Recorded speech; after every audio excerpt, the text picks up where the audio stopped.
As the magnet comes in, you'll actually see the necklace attaching to it and moving to it, and gold should never do that.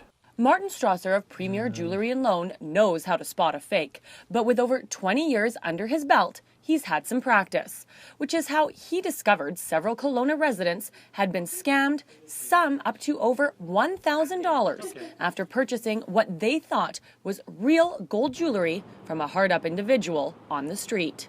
We started noticing the same piece coming in over and over again with different people, all in the span of the last 2.5 weeks. And they're uniformly fake. They're very, very good fakes, but they're still fake. And then we began dialoguing with the people saying, where did you get these pieces? And it's, I bought it in a parking lot, or someone came to my husband at a construction site and sold it to him.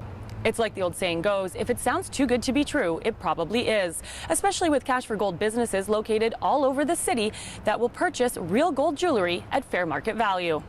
Gold is extremely expensive and it's very easy to sell. So there's very little reason for someone to sell a piece of jewelry to a member of the public when they can take it to an outlet such as ours or one of our competitors and get a very aggressive quote on it. So if you're considering purchasing gold jewelry, Strasser has some tricks of the trade to look for when spotting a fake. Construction quality is supposed to be perfect. There should never be another color of metal underneath it. So when you look for things like plating coming off and you see another metal coming up underneath, that should be an extreme warning sign for you, particularly if that metal is another color. So the next piece we have is also gold toned, and what we're actually going to do is use some sandpaper to abrade it intentionally, looking for another metal color underneath.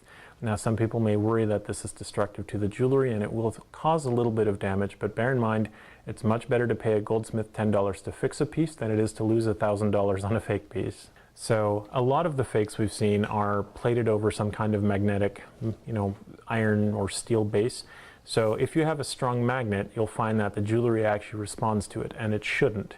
Strasser believes the suspects are likely from out of town and are traveling through with a suitcase full of fakes, trying to make a quick buck, which is why he's warning the public to keep an eye out. If a stranger walks up to you and offers to sell you jewelry, out of the blue, be cautious.